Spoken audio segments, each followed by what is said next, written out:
राना साहब, अब तो मौलाना साहब भी सर मियां साहब को वापस आने का कह रहे हैं, तो क्या पीडीएम भी ये मान गई है कि नवाज शरीफ साहब लंदन में इलाज की वजह से नहीं बल्कि सियासी हालात की वजह से हैं? राना साहब नहीं, देखें, मियां नवाज शरीफ साहब जब तशरीफ़ लेके गए थे बाहर, तो आपको वो यानी जो वाक़यात हैं, किस तरह से जो पीटीआई की वज़ीर सेहत हैं राशिदा यास्मीन राशिद साहबा, वो रोज़ कहती थी कि जी हम यास्मीन राशिद साहबा वो रोज़ कहती थी कि जी हम मियां साहब से कह रहे हैं कि आप बाहर चले जाएं, आपका इलाज इधर नहीं है। वो हर घंटे बाद एक अपना बुलेटिन जो है वो जारी करती थी। उसके बाद बाकायदा कैबिनेट ने जो है वो डिसीजन किया। ये आपके वज़ीर आज़म इमरान खान नियाज़ी साहब जो है, इन्होंने एक खुफिया डॉक्टर भेजा और लोग बता रहे हैं कि ये फैसल सुल्तान साहब जिनको इन्होंने वज़ीर बनाया हुआ है, ये वो वही डॉक्टर हैं जो उनको टीका लगाते हैं जिससे उनको हर तरफ जो है वो हुरें नज़र आना शुरू हो जाती हैं। इसको भेजा, इसने आगे तस्दीक किया कि मियां साहब बीमार हैं और वाकई उनका इलाज जो है वो बैरून मुल्क हो सकता है। तो ये हुकूमत ने बाकायदा कैबिनेट में फैसला करके मियां नवाज शरीफ साहब की मिन्नतें करके उनको भेजा कि आपको इलाज की ज़रूरत है और आप बैरून मुल्क जाएं और जाके इलाज करवाएं। तो इनकी मिन्नत समाजत के ऊपर जो है वो बाहर गए। ये अदालती तौर पे कहा गया उनको कि जी एक आप गारंटी दे दें, 7.5 अरब या कोई अमाउंट थी। उन्होंने साफ इनकार किया, उन्होंने कहा मैं 1 रुपए की भी गारंटी देने को तैयार नहीं। फिर इसके बावजूद 50 रुपए के स्टैम्प पेपर पर शहबाज शरीफ साहब के वो चले गए। सर सवाल एग्जैक्टली ये है ना कि वो इलाज की जरूरत से गए थे, इलाज के लिए भेजा, इलाज नहीं करवाया। सुन ले ना आप, ये प्रोपेगेंडा तो करते हैं कि जी वो गारंटी है। ये अपना वज़ीर इत्तलात फवाद चौधरी साहब भी कह रहे थे जो हम उनके खिलाफ प्रोसीड करेंगे। इन्होंने स्टाम्प पढ़ा है आज तक वो। ये इनको चाहिए कि ये इतने नालायक और नाहल हैं कि ये यानी बात करने से पहले जो है वो किसी चीज़ को ना इनको मालूम होता है ना किसी को पूछने को तैयार होते हैं। तभी वो जापान और जर्मन के बॉर्डर को भी आपस में मिला देते हैं। कभी अबू कलाम आज़ाद जो कि बहुत ही मुसलमान बड़े ही अच्छे पाया के स्कॉलर थे, उनसे पाकिस्तान की तहरीक चलवा देते हैं। वो स्टाम्प पढ़े, ये उसमें क्या लिखा है? उसमें ये लिखा है कि इलाज की गरज से वो जा रहे हैं जी। जब डॉक्टर नवाज शरीफ साहब मुकम्मल सेहतमंद हो जाएंगे, जब डॉक्टर्स उनको कह देंगे तो वो वापस आ जाएंगे, तो वो वापस आएंगे। बिल्कुल सर, ये स्टैम्प पेपर पे लिखा हुआ है। लेकिन हाँ तो फिर लेकिन सर अब तो नवाज शरीफ साहब खुद कह रहे हैं ना कि वो वापस आ रहे हैं, जल्द मुलाकात होगी। मौलाना साहब भी कह रहे हैं कि उनको वापस आ जाना चाहिए। तो सर क्या इलाज बगैर इलाज के माशाल्लाह आप सेहतमंद हो गए हैं इसलिए वापस आ रहे हैं? मौलाना साहब क्यों कह रहे हैं सर? सुन ले, मियां नवाज शरीफ साहब ने जाते हुए भी और वहाँ पे भी कभी एक दिन भी ये बात नहीं कही कि मैं वापस नहीं जा रहा। उन्होंने हमेशा ये कहा है कि मैं बहुत जल्द वापस जाना चाहता हूँ और वाकई उनका ये दिल है कि वो जल्द अपने मुल्क में जो है वो वापस आएँ। लेकिन पार्टी की तरफ से उनको जो रिकमेंडेशन है वो 2 हैं। एक तो पार्टी ने उनको ये रिकमेंड किया है, सिफारिश की है कि आप अपना इलाज जो है उसको मुकम्मल करवाएं, डॉक्टर से जो है वो इस बात की क्लियरेंस लें। और दूसरा ये है कि आप इस बात को भी पेश नज़र रखें कि यहाँ पे जिस किस्म का सिलसिला चल रहा है, तमाम जजेस के बयान आ गए हैं, आईडियो आ गई हैं, वीडियोस आ गई हैं, हर तरफ ये शोर है कि उनको नाइंसाफ़ी और जुल्म और ज़्यादती का निशाना बनाया गया है। झूठे मुकदमा दर्ज हो रहे हैं, खुद ये लूट मार कर रहे हैं और लूट मार का प्रोपेगेंडा आप उसी के खिलाफ करवा रहे हैं। तो आप इस बात को भी पेश नज़र रख के फैसला करें। सही है, लेकिन राना साहब आज़ाद हैं, वो जब भी फैसला करें वापस आ सकते हैं। सही राना साहब, इससे पहले जरदारी साहब ने तो सर मशरूत कर दिया था कि मियां साहब वापस आएंगे तो इस्तीफे देंगे तो लॉन्ग मार्च की तरफ जाएंगे पीडीएम में। अब मौलाना साहब भी ये बात कर रहे हैं, तो सर क्या पीडीएम के अंदर कोई इस तरह की बात हुई है? क्या लॉन्ग मार्च से मशरूत किया गया है? क्या उन्होंने कोई शर्त रखी है मियां साहब की वापसी के हवाले से सर? क्योंकि इससे पहले जो जरदारी साहब वाली मैं बात कर रही हूँ सर, उस हवाले से भी आप लोग मुस्तरद करते रहे, देन कंफर्म किया कि हाँ जी जरदारी साहब ने ऐसी बात की है सर। नहीं, जरदारी साहब ने जब इस्तीफों से मशरूत किया गया था लॉन्ग मार्च को, उस वक्त भी मौलाना साहब का ये व्यू था और बाकी जमातों का भी तकरीबन 10 में से 9 जमातों का ये व्यू था कि ये अगर लॉन्ग मार्च जो है इसके आखिर में अगर इस्तीफ़े दिए जाएं और पूरी अपोजिशन इस्तीफे दे के बाहर है, पूरी अपोजिशन, ये नहीं कि तकसीम हो के। तो उसका एक ऐसा इम्पैक्ट हो सकता है कि इस नाअहल, नालायक और उबाश टोला जो इस मुल्क पे मुसलत हो गया, इससे जान छूट सकती है। तो उस वक्त ये बात हुई थी, तो फिर जरदारी साहब ने जवाबन कहा कि नहीं जी, फिर मियाँ साहब वापस आए। वो तो उन्होंने एक शर्त के मुकाबले में अपनी मशरूत बात की थी, लेकिन कोई जमात किसी को पाबंद नहीं कर सकती कि उसका कौन सा लीडर जो है वो आएगा, जाएगा। सर मौलाना साहब ने किस शर्त की बुनियाद पर ये बात कही है सर? करेगा या लीड करेगा?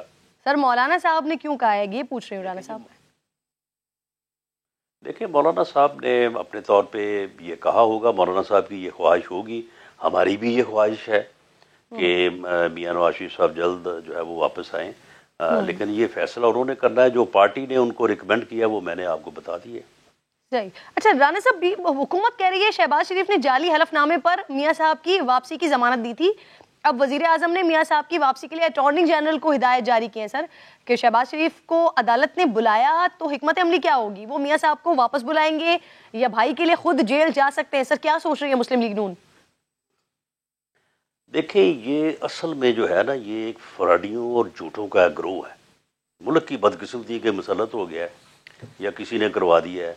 ये कोई काम भी जो है वो झूठ और फ्रॉड के अलावा नहीं करते। आप मुझे ये बताएं कि जिस स्टाम्प में गारंटी ही नहीं थी, गारंटी मशरूत है कि जब डॉक्टर उनको क्लियर करेंगे, तो आप मुझे बताएं कि डॉक्टरों ने क्लियर कर दिया है? इन्होंने उन डॉक्टरों से रब्ता किया है? ये इनका वहाँ पे जो एम्बेसी है, इनके जो एम्बेसडर या हाई कमिश्नर है, वो उन्होंने जाके किसी डॉक्टर से कभी बात की है? वो कभी मियां नवाज शरीफ साहब से मिला है कि जी आपके इलाज की क्या सूरत है? यहाँ पे बैठे ये वो गाली गलोच ब्रिगेड जो है, जिनकी गाली गलोच के ऊपर और जिनकी जो है वो प्रोपेगंडे के ऊपर ये लोग मुसल्लत हुए, उसी के ऊपर चल रहे हैं, उनको आप देखें ना, एक वजीर आजम, कितने शर्म की बात है कि एक वजीर आजम जो है वो अपने बंदों को इकट्ठा करके कहता है कि तुम नवाज शरीफ के खिलाफ प्रोपेगंडा कम कर रहे हो, तेज करो, उनके खिलाफ जो है वो आप ये बातें करो, ये बातें करो, ऐसे करो, ऐसे करो। वज़ीर आज़म जो है वो सर इसी तरह के इल्जामात पाकिस्तान तहरीक इंसाफ की हुकूमत सर ऑपोजिशन में थी तब आप लोगों के ऊपर लगाती थी, अब भी आप लोगों के ऊपर इसी तरह के जो आप लोग इन पे लगा रहे हैं वो इल्जामात आप पे लगते हैं? सर जो हमने इल्जामात लगाए हैं, हमने तो हर चीज को साबित किया है, वो सारे हर चीज सामने है इनके।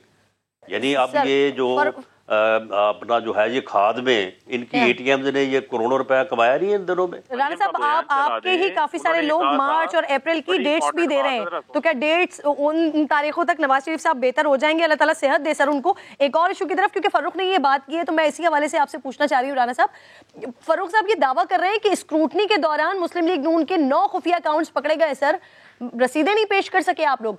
पीपल्स पार्टी ने भी अपने अकाउंट्स को इलेक्शन कमीशन से छपाया सर। राना साहब देखें, ये जो शोर है ना, वो जैसे होता है ना कि चोर जो है वो बाज़ औक़ात भागता है जब, तो वो फिर चोर चोर की आवाज़ें लगाना शुरू करता है ताकि लोगों को पता ना चले कि ये चोर भाग रहा है या लोग भाग रहे हैं।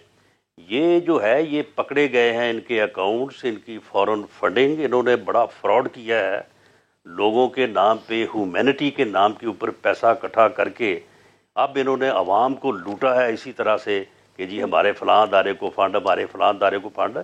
इन्होंने जो ये जुल्म किया है और जिस तरह की इन्होंने करप्शन की है, ये अब उधर फॉरेन फंडिंग अकाउंट में पकड़े जा चुके हैं। अब ये वहाँ पे अपनी चोरी छुपाने के लिए जो है इन्होंने अब ये रास्ता इख्तियार किया है कि हमारे खिलाफ इन्होंने शोर डालना शुरू कर दिया।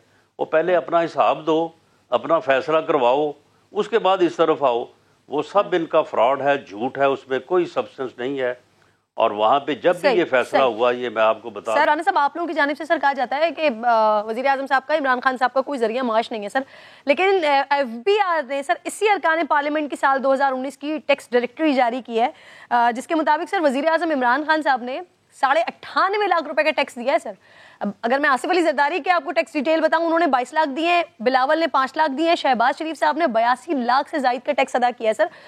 इससे साफ जाहिर हो रहा है बिजनेसमैन सर नवाज शरीफ साहब से ज्यादा टैक्स इमरान खान ने दिया है सर।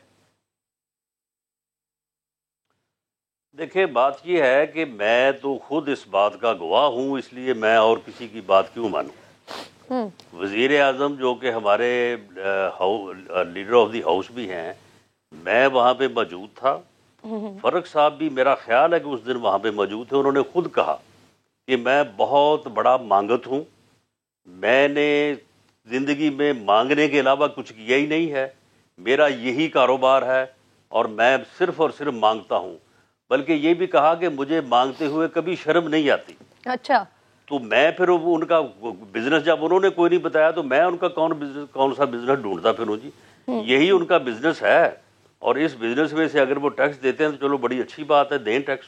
मियां शहबाशी साहब ने अपना जो बिजनेस है, क्योंकि मैंने उनके साथ 10 साल काम किया है और कोई दिन नहीं ऐसा जिस दिन को दिन में 1-2 मरतबा मिलते नहीं रहे। मैंने तो उन 10 सालों में उनको अब कभी कोई कारोबार की बात करते या इवन अपने बेटों के साथ कारोबार डिस्कस करते भी मैंने नहीं देखा। कारोबार जो है वो उनके बेटे और ख़ास तौर पे सलमान शहबाज साहब जो है वो करते थे, करते हैं।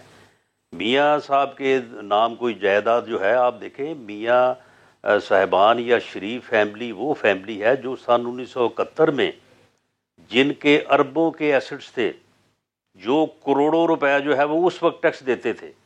जो फैमिली कोई 14 करोड़ रुपया 1971 में टैक्स देती हो, उस वक्त जिन लोगों की 4 पावर लूम थी ना फैसलाबाद में, उनकी वहाँ पे 6-6 मिलें लगी हुई हैं। तो वो उन लोगों से कहना कि जी ये अपना जो है वो यूके में या लंदन में फ्लैट नहीं ले सकते, ये लोग जो है ये फलां जायदाद नहीं बना सकते। वो एक बिजनेसमैन फैमिली है और उन्होंने हमेशा टैक्स भी दिया है और बना सकते हैं सर, लेकिन मनी ट्रेल नहीं दे रहे हैं ना सर। तो वो ज़कात देते रहे हैं सर, मनी ट्रेल नहीं दे रहे ना, मसला तो ये है। बना सकते हैं, बिल्कुल कारोबार कर सकते हैं, कारोबार को बढ़ा भी सकते हैं, लेकिन मनी ट्रेल सर वो नहीं तो सर पेश क्यों नहीं करते, फिर दे क्यों नहीं देते?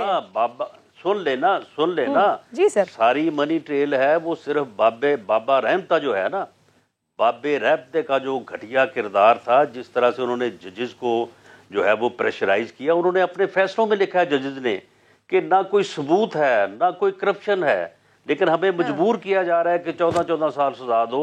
मैंने तो फिर एक में बरी कर दिया, एक में 7 साल सजा दी है।